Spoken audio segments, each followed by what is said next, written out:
Glad to find that her unexpected companion in this most desolate spot was of the safer, because the weaker portion of the human race, the wandering heiress, determined to address her, but deemed it wisest to approach her visibly instead of startling the poor soul by speaking to her unexpectedly from the spot where she stood. For this purpose she gently descended from her elevation, and making a little circuit, presented herself before the eyes of the sun gazer. The old woman, for such she was, sat nose and knees together in a sort of hole which completely sheltered her in every direction but the west, and from the earnest manner in which her dim eyes were fixed upon the last bright rays of the setting sun, it seemed as if her lair were chosen on purpose to look upon it. The appearance of Mary seemed to startle her, but not much, for after looking at her for a minute as if she examined her person with difficulty, because her eyes were dazzled by the object on which she had before been gazing, she said, pointing a stick that she held towards the point whence the bright orb had just disappeared, "Who be you, coming to spy out old Sally at her devotions?" "I want to find a house, my good woman, for I have left a poor child very ill at a short distance from hence. I want to find people who can help me remove her." "There are no people here," said the old woman in a gentle but melancholy voice, and turning her eyes around the desolate moor, as if in confirmation of the assertion. "But perhaps you may be able to tell me where I can find someone." Oh dear, there's no want of finding for such as you. Just go upon the high road and turn yourself about and say, 'Come to me,' and you'll see 'em flocking in, right and left, north and south, all bowing and scraping as genteel as possible. 'Tis only me as lives in a hole, and prays to the sun every night to be so kind as not to wake me the next morning. 'Tis only me that never sees anybody. I'm the only woman in all the world. All the rest have got their death in the factories." There are many circumstances of more danger that are infinitely less appalling than meeting, when out of sight of every other human being, a poor, frail, shattered remnant of humanity with a disordered wit. Mary shuddered as the wild speech of this poor creature confirmed the idea of insanity which her appearance suggested, and her first impulse was to turn and run. But her steps were stayed by the shrill, trembling voice of the old woman, who, in an accent the most helpless and forlorn, called after her, "1 minute! Only stay 1 minute! Let me look at you 1 minute!" Mary turned again, and all feeling of terror was lost in pity as she beheld the miserable little crippled figure which was hobbling towards her. Her height hardly reached that of an ordinary child of 12 years old. Her gait showed that her legs were dreadfully deformed. Her uncouth garments hung about her in tatters, as she painfully rolled herself at every step round the stick by whose aid she was supported. It was hardly possible to conceive a more complete image of poverty and decrepitude than her whole appearance offered. "Do not hurry so," cried Mary, every idea of alarm lost in contemplating her suffering helplessness. "I will not go yet, if you wish me to stay." They were now close together, and the sneaking creature looked up in her face with a soft, silly smile that had all the woeful innocence of imbecility. With a small, skinny hand that was delicately pale and perfectly clean, she took the end of Mary's silk scarf and gazed upon it in a sort of ecstasy. "Oh, fine! Oh, pretty, pretty, pretty!" she exclaimed, smoothing and patting it with her hand, as if it had been a tame and favorite bird. "I think," she added, with a sagacious nod, "that I know where you come from. This is just the things, I know, that they wear in heaven. I think I know where you come from." Then, breaking into what sounded like a genuine laugh, she again repeated, "I think I know where you come from. That is where the overlooker man said to me," she added, lowering her voice to a whisper, "when he caught me running away from the factory. It is not so very long ago. I can tell you all about it, if you would like to hear, and it is not like the rest of the things you know," touching her forehead with her forefinger. "I don't tell that backwards and forwards, nonsense fashion, like other things I talk about. That was beat in upon my brain by the blacksmith, and nothing can ever take it out again. They say, till one of the angels does it in heaven. It used to pain me a good deal, she continued, taking off her hat and laying her open palm on the top of her head. But since I took to sitting on my throne there, as the folks call it, gathering the dew morning and night to put upon it, the pain is a deal better. I cannot hear your story now, said Mary gently, because there is a poor sick girl on the side of the hill that wants me very bad. She comes from the factory too, and she is too ill to walk. Can you tell me where I can find anybody to help me carry her? Come from the factory, is she? Dear, dear, dear. She will be sure to die. You may depend upon it. They all do die, except me. Don't you fancy that you'll ever take her back alive? It is only I that could bear that, and I was burnt in the head for it, as I told you. I do not want to take her back, said Mary. I want to help her. Where do you live? Are there any houses or people near this place? Now, be a good woman, and take me where I can find somebody to help us. Yes, I will, replied the poor creature in a tone which convinced Miss Brotherton that she understood her, and at the same time beginning to hobble on before her towards the road. Nothing probably less pressing and less hopeless than her present position could have tempted Mary to trust herself to such a guide. Yet she felt a strange sort of confidence that the old woman knew what she was about, and though aware that the experiment was a rather desperate one, determined to follow wherever her feeble guide should lead, certain, at least, that the distance could not be very great. There was, however, much more strength and power of locomotion in the little cripple than she gave her credit for.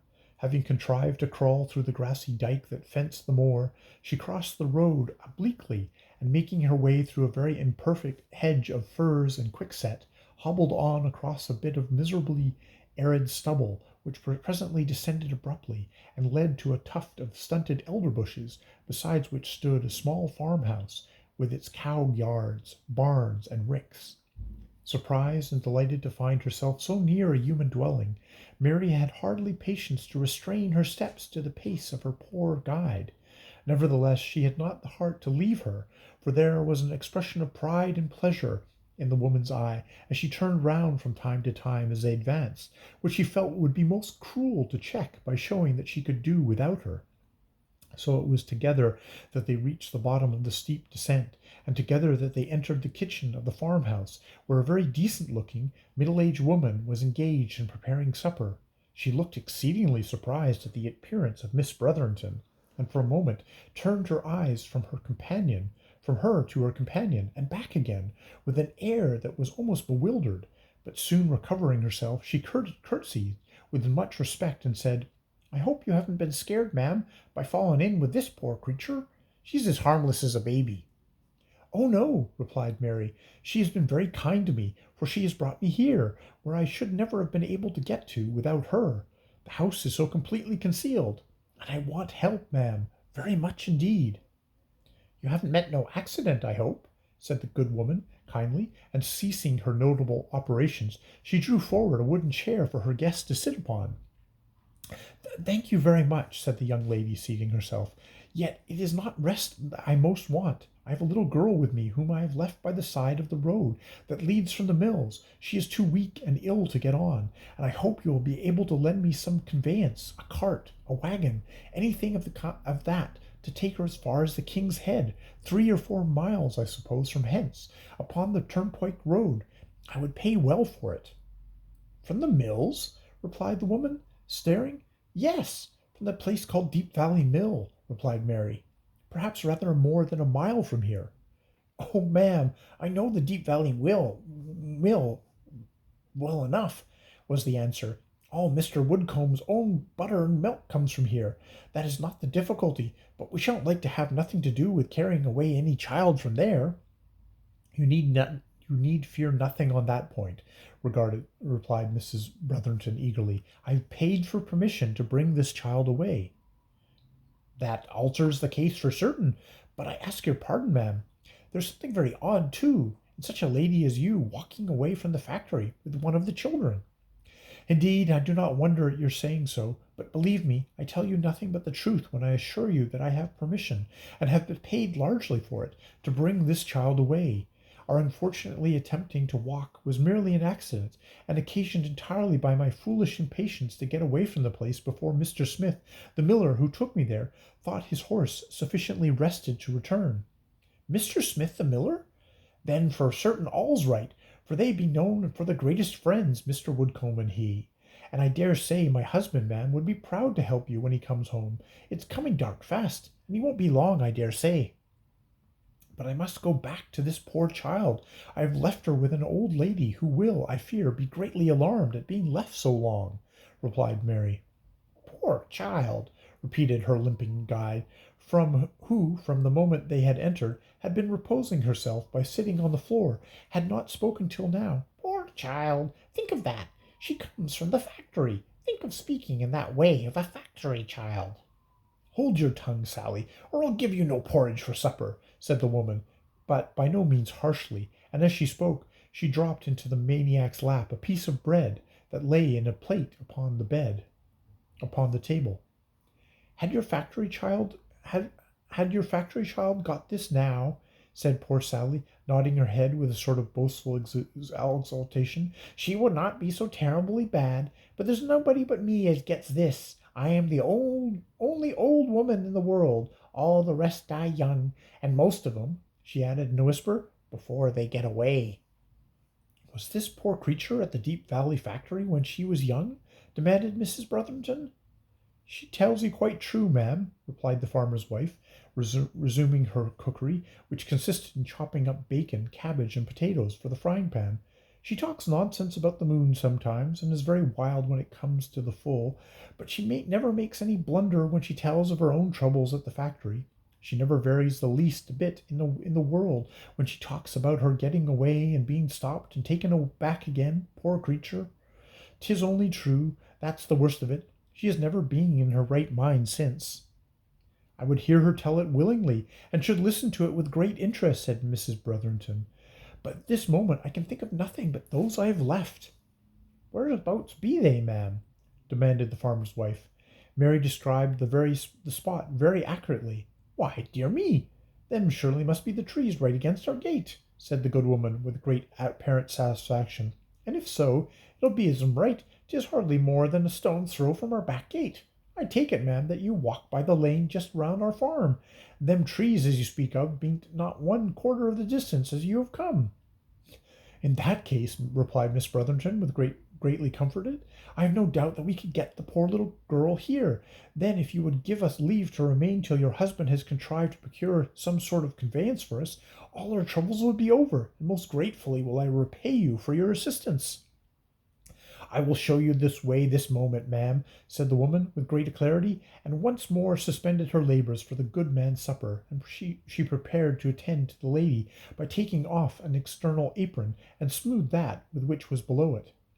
Though not quite within a stone's throw, the spot to which Miss Brotherton was so anxious to return was reached by a very short cut across the piece of meadow ground on which the back part of the farmhouse opened. The joy of Mrs. Tremlett at seeing her was great indeed, and poor Fanny, refreshed by the interval of rest, declared herself quite able to walk. A good piece more. Poor little creature, exclaimed good Mrs. Roberts, the farmer's wife. She do look bad, sure enough. It is seldom or never that we get a sight of the children at the mill, for they sends regular for what they wants, and bean't over fond of having anybody go near 'em. But she puts me strongly in mind of old Sally's stories, to be sure. The little party reached the farm without difficulty, and then, indeed, as Mary had predicted, all their present troubles seemed over, for nothing could exceed the earnest kindness with which Mrs. Roberts administered to all their wants. Miss Tremlett's appearance and manner appeared to have entirely removed the sort of doubtful impression which poor Mary's hurried entrée had produced, and having been told that the little girl had been reclaimed by them as a relation, the whole adventure appeared to her as one of the deepest interest, and her sympathy and goodwill were most fully excited. Old Sally was sitting upon the floor exactly where they had left her. Poor thing, exclaimed Mary, she has not moved an inch. Not she, poor soul, replied Mrs. Roberts. I told her bide still, and when we says that to her, she keeps still, if we be away the whole day, I believe. Get up, Sally, she added, good-humouredly. There's a brave woman. at that little girl and tell the ladies what she puts you in mind of." The expression of the poor with the withered idiot face was turned upon Fanny Fletcher when this was uttered, was most touchingly sad and solemn. The gentle silly look with which her countenance usually wore was exchanged for one full of deep mysterious meaning. She drew herself towards the little girl with a sort of stealthy movement, as if afraid of being seen to approach her, and when quite close beside her, said, "You then have done as I did. You have run away. Poor, poor little thing. Can't you guess what will come next? Poor little thing. They will catch you. Hide where you will. They will catch you." "I have not run away," said Fanny gently. The maniac shook her head. "Don't you scream as I did, poor little lamb, for it's no good. They care no more for screams and groans than for the whirring of the spindles. But the screams went into my own ears, and I have never got rid of them since. I still hear them all night long when it is moontime. Poor, poor little girl." "Come, come, Sally, let her alone now. She is going to eat something." And Mrs. Roberts completed the arrangements upon which she had been occupied since they entered, by placing chairs at the table on which bread, butter, and cheese were placed. Not even did the Deep Valley apprentice feel more disposed to justice to these preparations than did Miss Brotherton and her old servant. They had tasted nothing since breakfast, and when a bowl of fresh milk was added to the bread and butter, Mary gratefully assured her entertainer that she considered it as the most delicious supper she had ever eaten. "Now that's different," said poor Sally, who was perched herself on a low stool close to Fanny Fletcher. "I never had any pretty creatures like that, all clothed in heavily trappings, giving me milk. But it will make no difference in the end. You must be dragged back again, poor little thing." "No, no, she won't be dragged back again," said Mrs. Roberts. "And there's a cup of milk for you. So now let the ladies eat in peace, Sally. You know it's time for you to be crawling home. The master will be here in no time, and maybe he will be after asking how many stones you've picked up today, so you had better be off." The docile creature immediately shuffled off her stool and prepared to depart. "I should like her to describe her own adventures, which you say she does so faithfully," said Miss Brotherton. "Do you think she could be persuaded to repeat her story to us?"